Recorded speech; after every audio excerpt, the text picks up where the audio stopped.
Hello everybody, Alex here. Welcome to my finance and accounting education channel. Today we are going to talk about the BRRRR method, or as some other people might call it, the BRRRR method, which basically says that if you just turn off your heating in the apartment or in the house, you are going to get rich very fast. And if this weren't a joke, probably it could have been a very good introduction for the next video which I plan, in which I will hopefully talk about the energy and the recent troubles with energy that Europe has faced and is still facing. But this is not about that. The episode from today is talking about an investment strategy in real estate, this BRRRR method. We talked already about investing in real estate through REITs, through real estate investment trust. And I thought of giving you a short presentation of another method which actually is focusing on acquiring property, so you will own directly property, not through an investment fund like investment trust. So you can acquire with this strategy hopefully one or even more houses or apartments, and yeah, so to increase your wealth. What is this BRRRR method? Actually, it's an acronym, you might have already guessed. It's coming from buy, rehab, rent, refinance, and repeat. So it's like a cycle.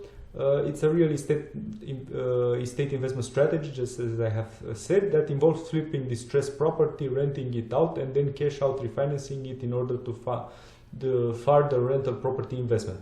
The definition comes from rocketmortgage.com, but I'm quite sure that you will find similar definitions all over the place on the internet. The idea is that once you cross out the rehab part, you get into traditional property investment, so just buying, renting, refinancing, and repeat. The idea with buying is, because it's involving rehab, is to look for troubled properties in need of renovation. A safe bet is with people that just recently died and there is any inheritance. Probably the family might want to get rid of the apartment since they were already old and probably they didn't have that much money. There is a chance that they didn't renovate their apartment or house in the past 10-20 years or something like that, but the house needs to, or the apartment still needs to be in a good condition, so nothing which is close to no longer being usable is advisable. So you need something which can require some improvements, some renovation, some sanitation or something like that, but not that much. If it's a lot, then it's probably not a very good idea to invest in something like that. Also, if the improvements, renovations, whatever you are doing in the house are not counting towards the increasing of the value of the property, it's also not a good idea to do it. Ideally, you would want the first object which you are acquiring in your investment strategy to be paid 100% with your own money. The reason is quite simple, and it will apply also, of course, for the other properties, that it might be very hard to get a mortgage on a troubled property. You might get some other conditions. Maybe you can find a home equity line of credit or home equity loan or something like that, but this might cost you more than a mortgage. So the conditions might apply. Do check with your bank. And of course, the good thing is that if you are paying the first one with your own money, you can refinance it and get far more money than if it would be a mortgage from the beginning. Of course, the sweet spot for investing in such a property would be a property which has let's say a low price to rent value, or as low as possible, meaning that you will recover your investment through monthly rent, so renting out to a tenant, as fast as possible. So we want to recover that in as fewer years as possible. Then the rehab part, of course, the point here is that you will have some costs, at least with the materials, and the idea would be that these costs should be low or maximally equal with the increase in the value of the property.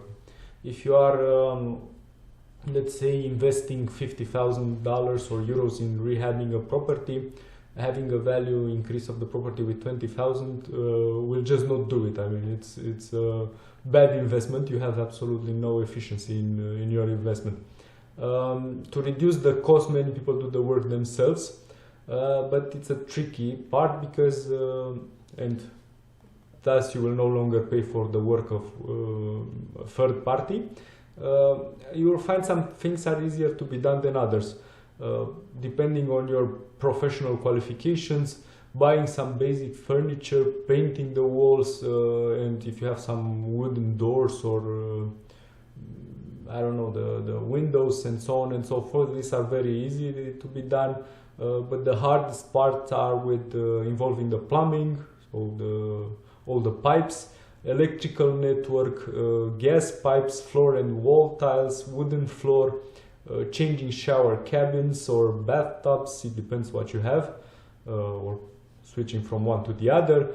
Any substantial exterior or interior work like repairing walls, roofs. If you need to change doors, it's also very, very difficult because you need to do some masonry work and so on and so forth. So the idea is, no matter how much you need to do and what you are doing, to stick to simple, high quality solutions and things that are usually, let's say, appreciated and the people are willing to pay for them by most of the people. So don't go into niche improvements. I cannot really think right now of something like that, but if you like having something in your house that nobody else is thinking of or likes to have, that then the improvement will just not sell afterwards. Also a discussion with an evaluator, so the one which is somebody who's assessing properties to give the valuation for banks, would be good because they can usually tell you what kind of improvements you can do in order to increase the value of your property. So the ones are the improvements that are actually selling. Then renting. Here you can already, actually from the first step you can already get into trouble, but here you will have let's say most of the times the trouble, unless you are in the United States, in my opinion. For example, if you are in Europe, and we will see later why, because many markets, so the housing markets, are totally not suited for doing this. You can have income to rent ratios very low, meaning that yeah, the people won't be able to pay that much rent. You will have states or municipalities which are involved in the free market and keeping rents low. For example, I live in Vienna, and in Vienna the municipality owns a lot of houses which they are renting as social houses, and this is preventing actually all the other owners from getting too much rent from the customers, because the prices in the market are kept down. Some might say artificially, it depends. Then there are countries in which home ownership is largely spreaded and there are very few tenants. For example, that's the case in Romania. Actually, I think in most of in many of the former communistic countries in Eastern Europe, it's a habit of everybody having his own house or home, basically acquired from the state with not that much money. And if you are thinking about it, it's more or less the same as having the rent subsidized. Is the way that states are trying to make housing affordable for everyone. There are rules. I've met this 2% rule, the 1% rule, which they say it's more realistic. The trouble is that in Europe, even the 1% rule might not be applicable. The idea is that if you are not getting 2% of the value of the property as rent per month, or 1%, let's say in the worser case, you should not bother with investing in property for renting it. So for this kind of passive, let's say passive income. That would mean, if you do the math, so for 2% it would mean 24% per year or 12% per year, which means basically recovering the cost with your initial investment in a house or in an apartment in 4 years and 2 months, or if we talk about the 2% rule, or in 8 years and 4 months. And we will see later some statistics and see why that might be almost impossible, at least in Europe. Then you have the refinancing. The idea is that, of course, if you bought the first house with 100% of your money, you can now get up to, by refinancing, so maybe taking a mortgage loan against the house, you can get up to, let's say, 80% of your initial investment, or actually 80% of the after repair value, so of the improved value. Because the 20% will be counted, let's say, as an advance payment. And so the idea is, for example, you have invested, you have bought an apartment or a house with $80,000 or euros. You have increased the value to 100. Now you can get back the 80,000 that you initially invested in the house. And you can use it for, of course, for acquiring further property. The idea is that if you have used the mortgage for the first object, already you can only get the percentage of the increase in value of the property. So, for example, in this case with 80,100, you will only get 80%. Not of the entire property value, but only of this 20,000 that with which the value of the property increased. So you will only get $16,000 back. Then, just as I have said, this amount can be used for advance payments for the second and hopefully fourth property. And just remember, as much money as you are pulling from your latest property, you will need a cushion, because you will also need to do these repairs, these improvements. That would be the idea. And from let's say from financial point of view and from performance point of view, the idea would be that the rent which you are getting from your tenant should be more than mortgage rate plus insurance plus property tax plus maintenance, which is also the reason why mostly in Europe this is not available as an investment strategy. With the repeat step, of course, not much to tell. You have refinanced your house, you have taken the money out. You just need to find additional property which is in more or less in the same condition, requires renovation, and to buy it. Now, with all this system, which, just as I have said, might work in some countries depending on several conditions, the troubles into which you can get are many. From the start, I'm saying that sometimes the rent is not enough to cover for the mortgage, property tax, insurance, and maintenance costs.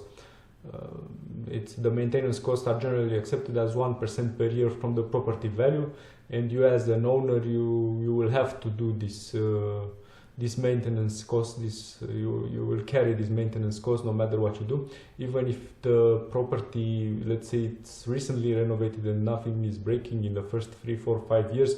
You will have to do them later, so you will somehow maybe you will do in the 5th year 5% maintenance, or after 10 years you will do a 10% of the value maintenance. So you cannot avoid this at all. Then the interest rates on mortgage can increase. We are all used with low interest rates. You can usually pass the inflation to real estate. So the inflation in real estate, you can pass it to the tenants most of the times, but you see there are like quite two different metrics. So you have the rent, the interest rates for your mortgage, which is usually linked with some, let's say, standard interest rate like Libor, Euribor, so for euro, for US dollars, and so on and so forth. But the inflation in the real estate is some other sort of animal. So hopefully if they are well correlated, then you won't get into that much trouble. It might be that you have a low margin. If you still have some margin, so if the rent is still the rent is still covering all these costs that I have mentioned, it might be that you have a low margin, so you will need several or actually many objects to actually make a passive income during initial period when you are still paying mortgage. Then you have the troubles of no occupancy months, in which you still need to pay the mortgage, but nobody will pay you any rent. And the idea is that the benefits which you can see are after a very long time, so 30 years or even more, depending on the speed with which you build a portfolio. Once, of course, that you have paid all the mortgage and the, let's say, the rent income turns 100% into your income. Okay, you still need to pay for the tax, for property tax, insurance and maintenance costs, but let's say that the mortgage is out of the way, and then you start seeing the real benefits. And also you can get into financing troubles. You might have also some other sources of income, and it's okay with the first one. Let's say because if you have acquired it with your own money, when you are refinancing it, you have already a tenant inside, and you can add the rental income to your normal income, and let's say that the monthly mortgage which you are paying might be okay in relation to the monthly income. And the idea is that once you start adding more and more of these properties, if this margin, this spread between the rent and all your costs is reduced enough, and once you add more and more property, it can be that this ratio of monthly income to monthly mortgage rates, so in sum of all of them which you will have on all the properties, will be so unfavorable that the banks might at some point refuse just to give you credit, because they will say, okay, you have a lot of money from renting out these properties which you have, but 80% of it you are paying on mortgage, and we have troubles in financing you further, because this percentage might increase further, and the risks are way too high for us. And I promised you some statistics in Europe. Basically, we have two statistics. They are from globalpropertyguide.com. We are going to take a look at the price to rent ratio and to house prices to GDP ratio. I was actually looking for something against income. I found something, but I somehow doubt the quality of that data, because they were saying that they are taking also the taxation on income into consideration. And for example, for various levels of income in Austria, where the taxation is stepped, so it's not a flat tax rate, the value of the property was kind of staying the same, which kind of made me wonder if the data is correct. Then we have let's say the ROI which you are getting or the yield on your investment which you are getting in Austria is 2.3%, because basically you are recovering your investment in 44 years. So you see, the more you are in this area, with 52 years in Turkey, United Kingdom 36 years, the better is to rent than to actually acquire a property. On the other side, if you go, so for example in Macedonia, in countries with 20%, that would mean you will get an ROI, return on investment of 5%. And at the bottom of this list would be Moldova with 10 years or an ROI of 10%. However, be careful, we don't know if the data is really correct from some of these countries. And in Moldova you can have the same troubles that you have, for example, in Romania, that many of the people are actually owning their houses and there are no tenants, so you will get into some other sort of trouble even if you can recover your investment in 10 years from the gross rental income, let's say. So just as I am saying here, by ignoring tax, insurance and maintenance. Then, since I have said that I didn't found reliable data about the prices to income ratios, you can see that in Ukraine the properties are as expensive as possible related to the GDP per capita, 158 times, and it can go to as low as 5.9 times in Luxembourg. For example, Moldova with 10 years is here situated. Where is Moldova?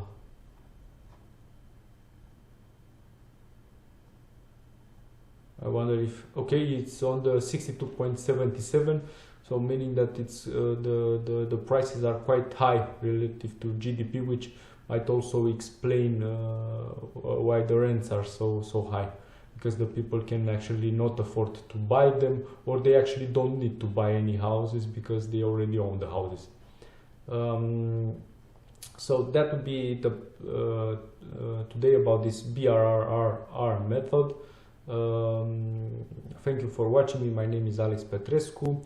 You can support me by liking this video if you liked it, by commenting if you have something to add about it, by sharing with somebody that might be interested about it, and last but not least, by subscribing to my channel and hitting the bell notification button. You will never miss an update on my site. I do them quite regularly these days on Tuesdays, Thursdays and Sundays.